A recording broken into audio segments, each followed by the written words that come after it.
Hey, what's up, friends? Mike Myers here with the Songwriting for Guitar podcast, episode number 5, Mike Mains. Mike is the frontman for the indie rock band Mike Mains and the Branches, and in this episode, we talk about how he got his start into songwriting, how he's developed his craft over time, and how he has this disciplined regimen to stay focused and stay creative. So let's jump into it. Episode number 5, Mike Mains.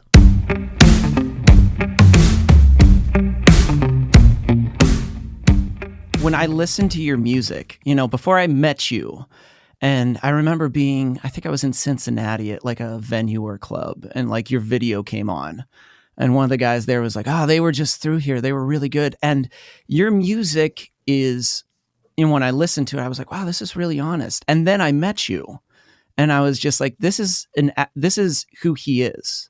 This is Mike." And it's weird. We didn't say a word to each other yet, but I felt like I knew you. And sometimes you can feel that with music and their songwriting, and sometimes you can feel a detachment when you meet them. Yeah. Is that a conscious effort? Like when you decided to write songs that you were like, I'm going to write it from an honest place?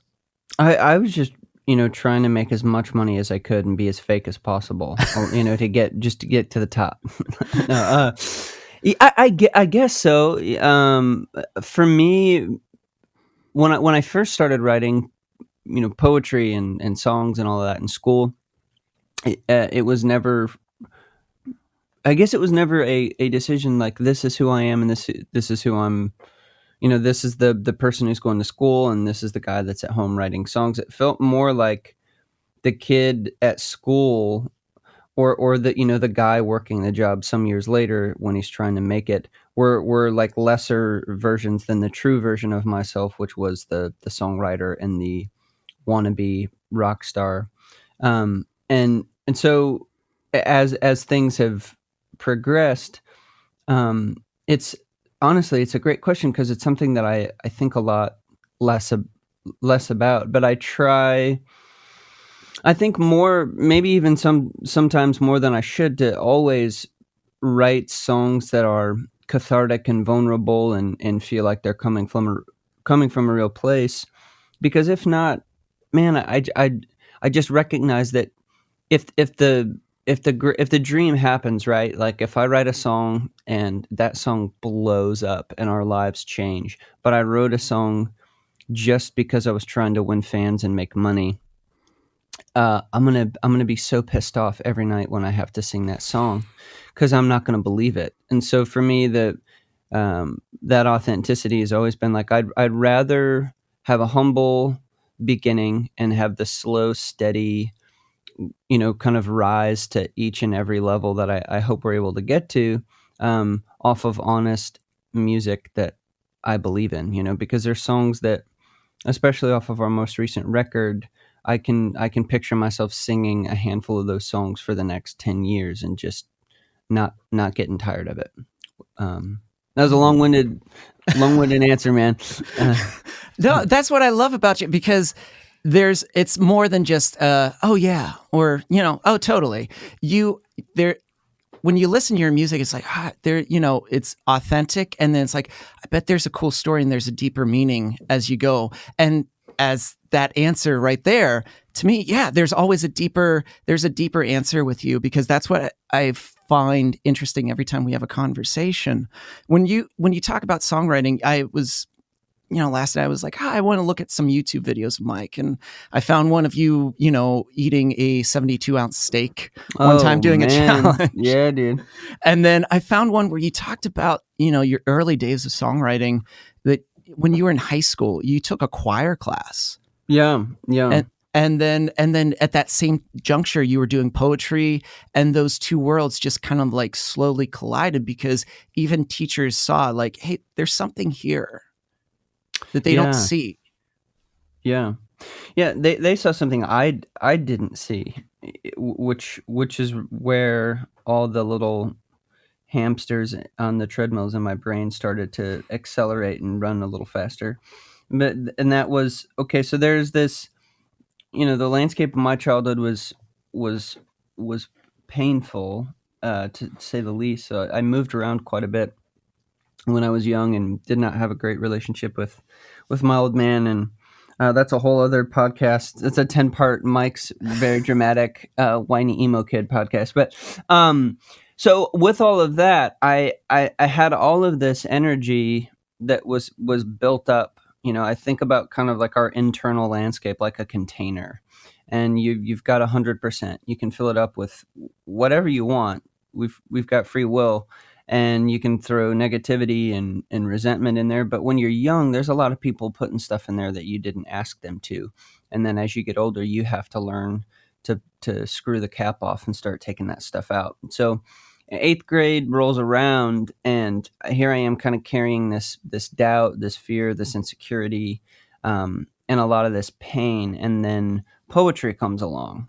And finally, I'm feeling lighter and more focused and more confident because I'm getting A's, and my teacher is pulling me aside and telling me, like, you have a gift, this was just published. I'm like, I don't even know what the word publish means, could you elaborate? And then I take the choir class, and I get flying colors in that class, and my teacher pulls me aside. And so from there, that's where, ooh, melody and lyric. What if I stitch those two together? What would that do?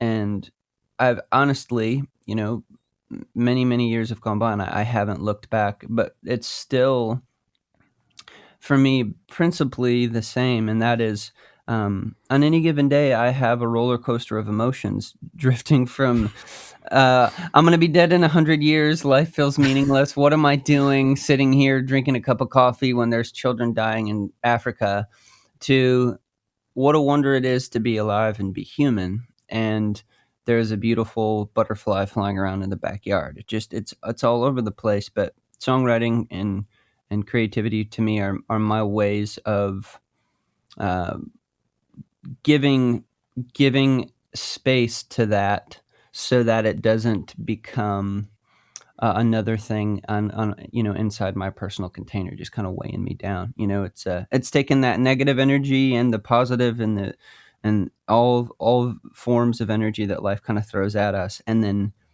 repurposing them. It's almost like, if you have this, this container, and there's all these hoses connected to you, you can't really decide if you're gonna, if your pool is going to break, or if the tires on your car are going to blow out. That's like super negative energy. But for me, songwriting is like attaching another hose, where that energy can come into me and then out of me through a song.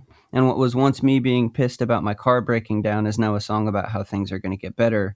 And some mom in Cincinnati, Ohio can listen to it and go, okay, I can do yoga this morning, and then I'll deal with my screaming kids, Hopefully. I don't know. Oh. and from when you were around that period in eighth grade, when you started like recognizing like, this is an outlet for these things that, processing chaos and stillness into songs, were you really like into music? Were there particular genres or songs that you were listening to where you were like starting to envision? I think of when I hear John Lennon, he saw Elvis Presley in a movie, and then he was watching him play, and he was like, that's a good job right there. I need to do that. Were you at this point where, as this was starting to evolve, starting to go with that imagery of like, you know what, this is something I can do, and I'm going to run with it? Yeah.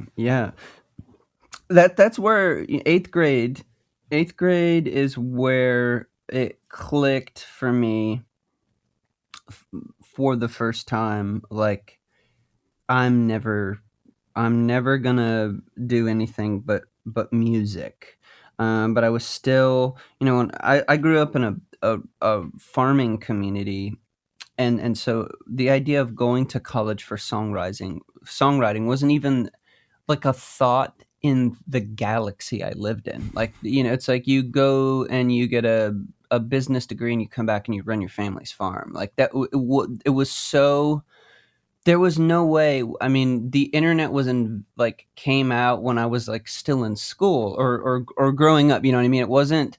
I didn't have my first cell phone until I was I don't know, 14 or 15. So just all of the thought the idea that I could even conceive of going somewhere to have higher education at songwriting didn't didn't exist. So at that point, 8th grade, I'm still thinking, well, maybe I'll be a producer. I know that people record music. Um, and then everything changed in 10th grade. At that point, I'd started a couple of bands. At this point, I'm living down in Bellevue, Michigan, about 30 minutes outside of Battle Creek. And all my friends and I are listening to bands like The Used. Well, my favorite band at the time was Blink 182, and I shamelessly still love them. I think they're better with Matt Skiba, ladies and gentlemen. Um, and we went to the show to see 3 bands. The band opening was called Every Time I Die. Second band was this band out of Bloomington, Indiana, who's still going, called Murder by Death, one of my Oh favorite yeah. bands. And then Thursday, they were touring their album Full Collapse, and 400 sweaty kids all wearing black Dickies, Adidas Sambas, and like black, Atticus t-shirts. And that was the first time that I realized, I'm standing in the intersection around 400 other people who looked like me, felt like rejected like me, and they're singing their guts out to these Thursday songs. It was like, oh, there's a whole world of people out here who feel the way that I do, and they own a piece of this band the way that I do. Like, they sit in their room alone, looking at posters on their walls, dreaming of getting the heck out of this town someday. And at that show, their singer, like, there was a moment where he was screaming his guts out on one of the songs and looked straight into my eyes, and like it just locked onto me and sang. And just, I mean, that's the Yeah. classic. The sky splits open, the light shines down. It's like, thou shalt do this. And there was just no looking back. And from that moment on, I knew, okay, I'm going to spend the rest of my life doing that, and I'll never look back, and I never have. Yeah, those are, I hope that hope that answered the question. It does, because it's inspiration at just different points in your life. And what you're describing right there is like, okay, I have these feelings. I have these ideas. Now I have a process in which I can start to think these through. Sometimes songwriting is just the process of thinking through your thoughts and your feelings, the chaos, the stillness.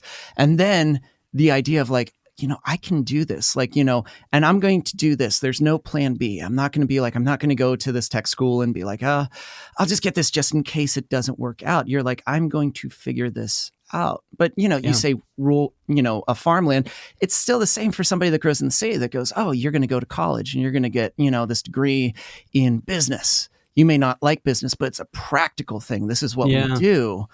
To just reject that and be like, no, I'm going to go follow this. There's something to it. There's something I can feel. It's tangible. There's a reason 400 kids are in this room feeling this music. Yeah. So there's got to be something. There's power in the delivery of a song because it means something to people.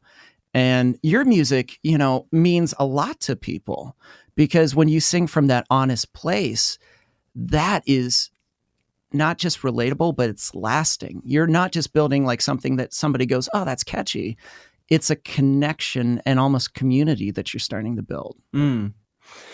That was the goal, for me, building a band, having just a group of friends and musicians that play music together, and then a fan base.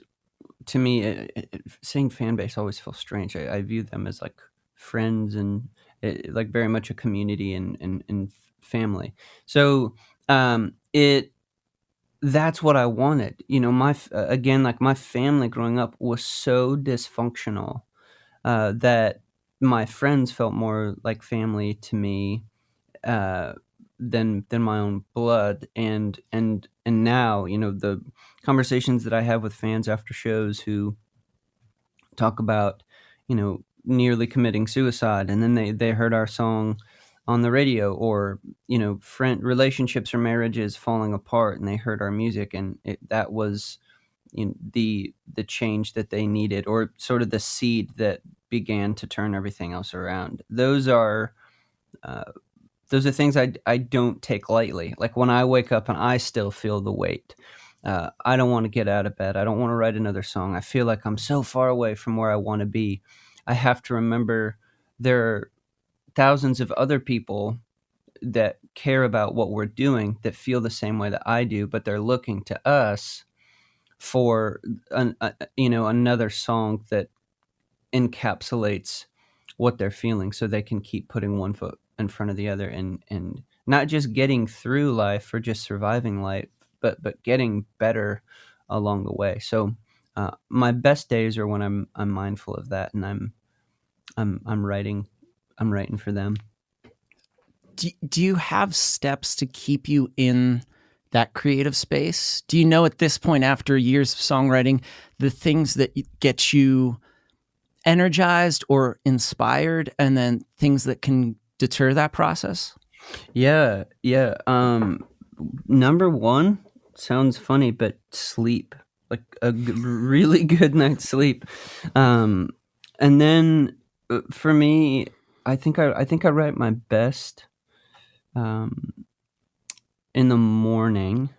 So for me, I try to wake up, have coffee, get a workout in of some sort. It could be a walk, whatever.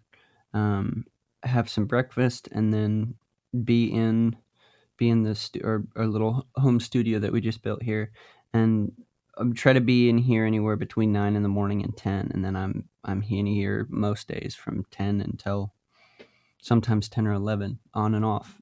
But that way, for me, if I can do meditation and take a walk and have a slow morning where I'm listening to music and I'm journaling and just feeling like I'm able to kind of screw my head on straight, then when I sit down to write, I feel clear, um, and I don't have a lot of baggage kind of between me and whatever it is that I'm trying to say, and I think there's probably people it would work the opposite for, right? They're like, well, the baggage is good. That's what I write about, and for me, I view I used to view writing like I have all this stuff that's wrong with me, and I'm trying to like kind of find a place for it. And now it's turned even, I guess, like I've heard Dylan talk about it a lot, where um, he's trying to identify narratives and then write a song full of characters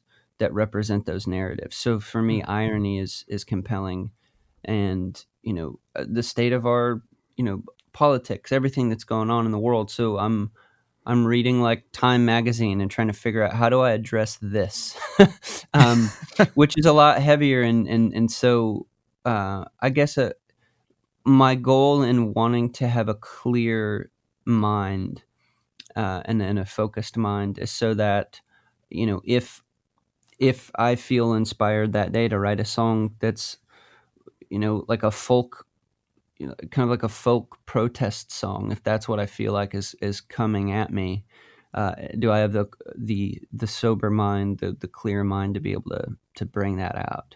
Um, yeah, yeah. That is, it's interesting. I don't know if you've ever read Elizabeth Gilbert's Big Magic. No, I've heard so much about that book. I need to read it. It's interesting because what you're talking about, the clarity piece, like being very conscious of, whether you do meditation, mindfulness, and you're kind of like clearing that space. She talks about the idea of like, concepts or creations being something that's already manifest. It's there, but if you have that clear mind, that clear space, you're more receptive to that idea and you latch onto it. And so whatever form it is, you allow it to be. And you're the That's good. catalyst that brings into life. And if you're too clouded, if you're too unaware, and you are too, no, it needs to be this, that idea chooses to go to someone else that's more receptive of it. Mm. Um, and it's just interesting to me when you're do you feel when you started the band, you know, and I guess how to word this, did you feel like there was a clear mission statement, but as you've evolved as a person, as you've allowed clarity and your process to change and evolve, did you feel that mission statement changed with it? Very much so. So, when we started out, we were all so it was myself and Shannon from Michigan, and then two guys from Texas. We all grew up in really evangelical, with like strong evangelical roots, some more conservative, and I would argue cultish than others. And so we started out feeling like we're going to play rock and roll for Jesus and proselytize the world. And we weren't giving altar calls at our shows after, but we were like, we felt like we felt like this need to be like, just so you know, I know our band's awesome, but we also believe in Jesus. And I look back on that now, and I literally just want to throw myself off a bridge. I'm like, wow, was I such an idiot? Um, I'm still, as Mike Birbiglia would say, brand loyal to Jesus, but I'm not. I'm not as stubborn as I used to be, you know. And so the overall mission change.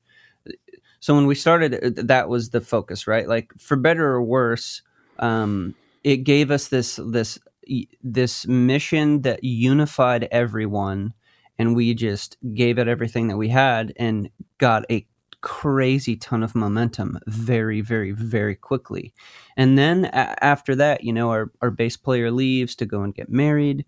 David, our drummer, leaves to go to seminary. The mission went from thriving to surviving. And I think I'm literally now, you know, so David's been gone for probably 6 years. And I think 6 years after that, I'm now finally kind of getting out of survival mode and more into what is it that we're trying to do. And because, you know, again, we had major label deals on the table. We turned them all down because we didn't want to give up that much of our rights. We had other deals we said no to, just a lot of things we said no to because we wanted to be in control. And I got cocky and arrogant, like I'm too big for my britches, right? And then there's this massive dip in our career, you know, that kind of started about 4 to 5 years ago, up until about a year and a half ago, before we signed our most recent deal, got new management, and things have really started to turn around. Or it was just getting by, and then also not really knowing, are we going to continue doing this? And so now, when I think about like big, crazy mission statements, like how big do I want my band to get, and all those, like, what am I doing? Gosh, I mean, yes, would I love to sell out arenas? Yeah, I mean, I'd love to sell out theaters. I'd love to do all of that, and I think it's possible, but I think the mission for me now is I just wanna make, you know, this fall we're gonna record our next album, and I want that to be, I guess, all boiling it all down, I want to listen to it and cry because I'm so proud of it, and feel like there's not a lyric or a line or a note that I would change, and then move on. Give it to the label, let them put a marketing plan together. Meanwhile, I'm writing the next one, in hopes that that music can reach people and attract more fans. Less so that we can become big fat rock stars, and more so, you know, the more people that are into what you're doing, you have more sustainability. And so for me, the focus is to just keep putting out really, really great art, and challenging myself as a writer to not write the same song twice, but to keep evolving. Is, you know, as you live into that space now, and, you know, you said previously, you know, those mission statements, you wish you're like, oh, can't believe I did that. Do you feel like that evolving, I guess, trying to find the best way to describe that, evolving, it comes out in your writing, it comes out in you. And do you find that, did you feel like you were in an honest place then when you were saying that? Or did it feel like it was something you had to say? It was a tagline that came with the brand, or, oh, we have to live into this? Back then, when we first started, I was brazen about it because I had experienced a wild resurrection of sorts down in Texas through an incredible pastor named Mike Williams. He's been a mentor of mine now for almost a decade. Hard to believe. And So I mean, when I was starting the band, trying to decide if I was going to do this, I asked him what I should do, and he said the safest place for a ship to be is in its harbor, but that's not what it was built for. He didn't tell me to go. He didn't tell me to stay. But those words and that quote, that is what I built my life on. And so there was the freedom that I found, in his teachings. This idea of God is not this angry, pissed off Zeus character with like a legal notepad sitting at the bar in heaven ordering Mai Tais, watching your failure on the TV and ordering another round while all of the angels like look down on you and laugh because you're definitely going to burn in hell forever, right? Like he completely changed the narrative, from angry God to loving God, and I felt compelled to introduce people to that, and then the method was music. Whereas now, I guess in many ways, I'm still interested in introducing people to acceptance and beauty and rest and forgiveness, and but less in terms because I'm trying to proselytize them into one particular religion, and more so because I'm caught up in the wonder of what it means to be alive. And uh, I I want people, whoever they are, wherever they're from, whatever their religious preference is, to know that they're inherently worthy of love, that they're okay, that their best days are still ahead of them, and hopefully they can listen to the heartbreak in our music as well as the beauty and the joy, and find out that they're not alone in what they're experiencing. Yeah. I love that because it's almost like you're telling the listener that how you are right now in this moment is fine. You don't have to do anything extraordinary. You don't have to jump over hoops, but the current now, the position that you're in and who you are is absolutely fine. Yeah, because if I've learned anything about myself, or just personal change or whatever it is, career related or not, you have to you've if you spend all of your life trying to be someone else that you're not, what you're really doing is operating from an internal deficit that's causing you to spin your wheels in the grass your entire life, because what you're really saying is, I don't believe I'm enough. I don't think I'm a good person. I don't think that I'm worthy. I don't think that I'm valuable. But if I do these things, then I'll be enough. Well, you're still perpetuating an idea that you're not enough, and therefore you'll never be enough. It's cyclical. But if you can, if I can go and play a show that makes an alcoholic leave, and get involved in a 12-step program because they can finally believe that there's freedom for them, or somebody who is about to end their life, they finally believe, actually, no, like I'm valuable. I'm not all these lies I keep telling myself. I guess I'm still doing my job. Do you think that songwriters get in the trap of the comparison trap, I guess? Because what you're describing is once you accept the idea that, oh, who you are right now is fine, where in that world of creation, you can fall into the trap of comparing your song to this, or somebody says, you got to stay on top of the charts. Look what's charting right now. You're not writing that. That's not Yeah, valuable. That's not worth it. yeah. It's a dark. I mean, and it's a hard battle. I deal with it a ton. And I think I'm understanding it now more than ever, and realizing that it never ever goes away. Something that helps me too, though, is um, gosh, who was it that I heard saying this? Learning. Gosh, I can't remember, but it was like Rob Bell told the story about carrying around two index cards, like one in your right that says, uh, "I'm a student," and then the other one says, "I am from the dust." Oh, And so, when we get caught up in comparison, or like, let's say you make a mistake and you fail and you miss it, you pull out the index card that says I'm a student.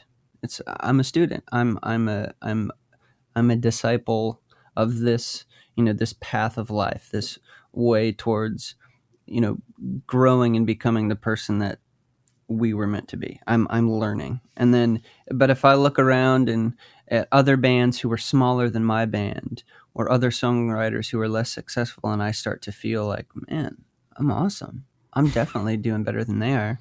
Pull out the other card. You're from the dust. You're going to be dead within the next 100 years, buddy. Cool down. So that it helps me because I recognize either way I lose if I play that game.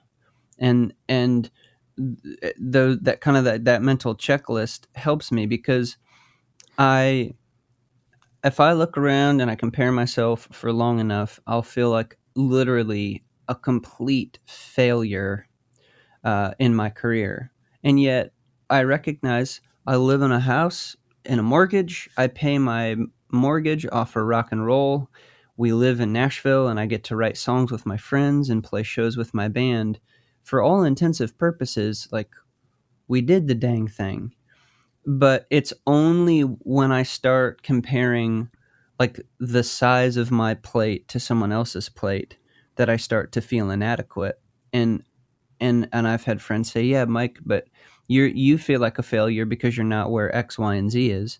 But don't you know that there are literally thousands of people that would cut off limbs of their body to be where you are?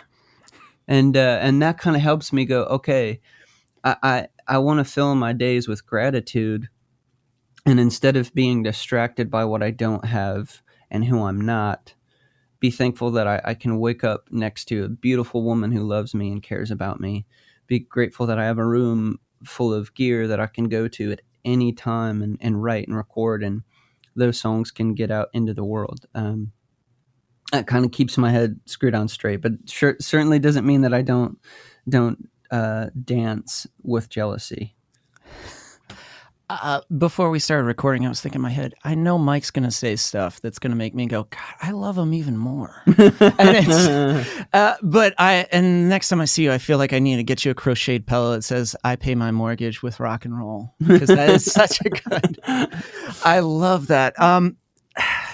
To me, where you are, you have to have, you talked about some mentors, you had that pastor. Are there mentors now too that keep you inspired, that just when you're looking my well's getting a little dry, that you need to go to someone to kind of stir you up a little bit? Yeah, there's musical mentors. The big one is our producer Nathan Hurst, and he's in Harrisburg, Pennsylvania. There's like a 3 different, I guess, ways to describe our relationship. Definitely a mentor, big bro. My greatest songwriting partner. We wrote a lot of the last album together. We've written a lot of the new record together. Just who he is as a human being and a father and a husband, and as a guy who's so deep and deeply connected to his community back home. He is a consistent living example of the kind of man and person I want to be, and is also just an insane songwriter and producer. And so he really really inspires me. And then another guy is a guy in Michigan, a songwriter from Michigan named Ben West. He's just an insane producer. He's written for a lot of amazing people like Lady Antebellum and Maren Morris and Pink, like some insane people. And I never heard this from him, but I've heard this from people that that Morrissey asked him to play keys for him, and he was like, "Nah." Like, who says no to Morrissey? If it's true, it just makes him way cooler. But he's just this really quiet, docile, like Zen guy who can play circles around anybody I know musically, and is a brilliant producer and songwriter, but who is extremely humble and has given me a lot of advice that I've taken over the years. And just kind of, he reminds me consistently Just and these aren't even necessarily conversations I've had with him, but just when I think about him, I know, all right, Ben's just always working. He makes time for his family. He's there for his wife. He's there for his kids. But if he's not doing that, he's just putting in the time to be the best that he can be, because he views his life as a privilege, and what he has, he's grateful for. But what's gotten him there is some good relationships, and also him just being a master craftsman at what he's doing. And so I would say those two guys are huge and instrumental, and less of a mentor, but just my biggest inspiration is Shannon. My wife. She's been with me through thick and thin. So I tell everybody my greatest trick was convincing her it was a good idea to marry me. The next one is spending the next however many years convincing her it was a good idea. So yeah, but she is my light. Again, so good. You just say so many profound things. And it's how you talk right now. When I listen to your music, I'm like, yeah, that is Mike through and through. So the single you released during quarantine, "Gonna Get Through This," what was? I mean, the we're gonna get through this, but what brought that about? The concept and creation. Yeah, our Nathan and I were talking about, what the heck is going on in the world, and we wanted to write something that gave voice to how he was feeling, how I was feeling. Everyone, it felt at first, when it really started to break, because no one had a clue as to how it was all going to shake out. It felt apocalyptic. We wanted to write a song that gave voice to that, and originally we were just going to write it for like TV and film, and less for like my band's project, but for it to just be something that we could give to our teams, and they could show it to TV and film supervisors or whatever. But then our management listened to the song and felt it was really special, so they sent it to our label, and they loved it, and they really wanted to put it out. So we just said okay. But that song was born one morning after coffee, thinking about a conversation Nathan and I had had about that, and wanting to give voice to what I imagined people were going through.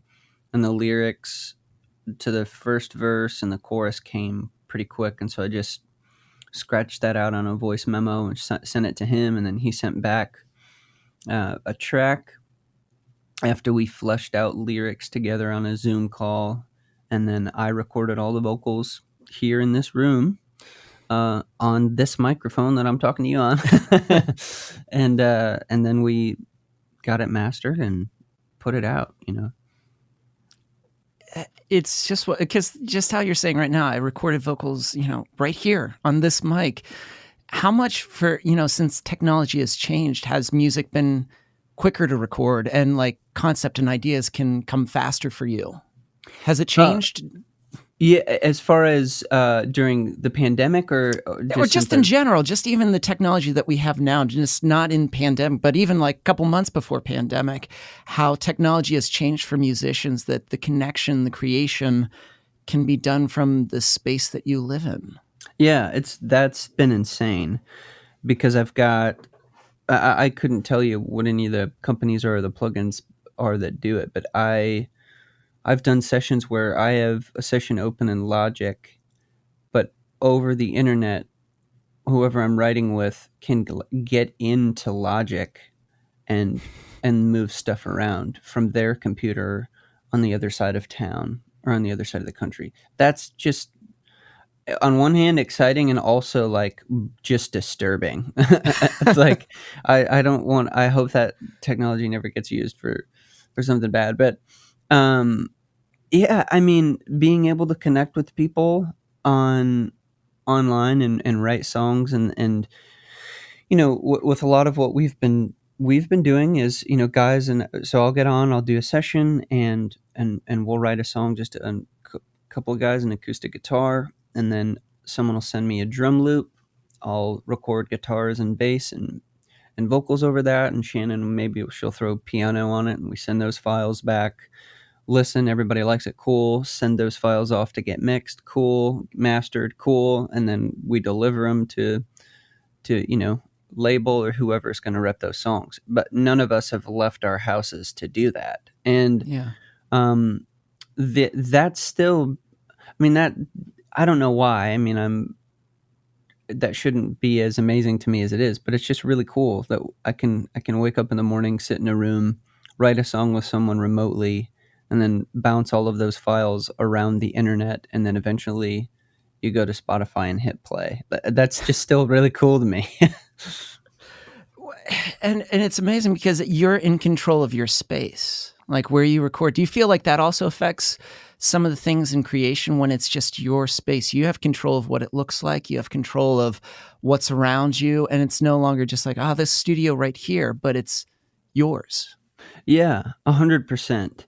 And that's been, I have my dream like studio writing space now that I've wanted for forever, and um that the dream, and for me, was I wanted to have everything plugged in and ready to hit record, so that if I'm sitting in the studio and I'm like, okay, I want to pull something up on the synth. Well, Shannon has a Prophet or a Microkorg or her Nord, whatever, or Mm-hmm. her Juno, and it's all plugged in, it's all wired, and I have a template in Logic, so that if I get inspired, I can hit record, and all of those sounds are dialed in. Same goes for my amp, same goes for microphones, everything.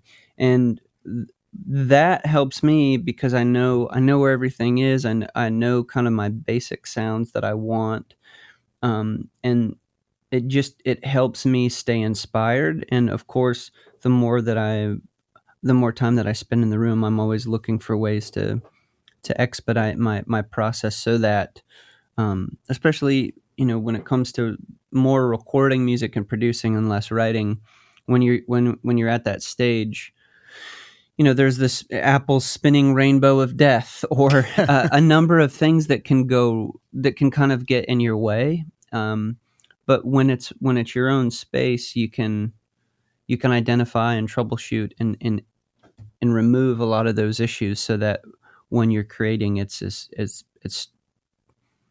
as much of a flow as possible. I try to keep that flow going as much as possible. So good. I could talk to you for hours, Same, man. but because I feel like you're always giving me book recommendations and things to think about. Where I'm like, I need to think about that thing for like the next 6 months. Mike just said something that made me go. So as we wrap up, I want to know. So you're getting ready to record in fall. What other Mhm. projects or what things are you working on right now? Yeah, so I've got a project starting this week with a gal named Lauren Walkenfeld. She's an amazing artist out of Cincinnati, Ohio, kind of Phoebe Bridgers ish. She reminds me of Phoebe, Big Thief, Pine Grove, Little Death Cab, kind of those kind of bands. And I'm producing an EP for her over the course of this next month, a couple other EPs, and then for some other artists. And then, yeah, basically all of September and October through the halfway through November, that 2.5 month period is just going to be finishing the writing and producing of our next album. And I'm really, I'm like terrified, nervous, all the different emotions. I'm excited about it. But that I think that's the key when it's something good. When you're mixed with that, I don't know whether to feel joy or complete terror, and I kind of Yeah. feel both. Yeah. Well, dude, thank you for taking the time to be honest, to share your story. It's to me, I always love talking to you, but being able to share this for people that maybe know your music or maybe have never heard of you, where can they find most of your stuff right now? Good old Spotify, Apple Music. Those are kind of the good places. You can check us out on Instagram, Mike Main's Music on Instagram. And And yeah, you got a full album that came out 2019, When We Were in Love. released on Tooth and Nail, and you have a new single. Going to get through this, and new album slated sometime maybe next year. Yeah. Awesome. Thanks for being here, man. It was a privilege, man. Thanks so much, Mike.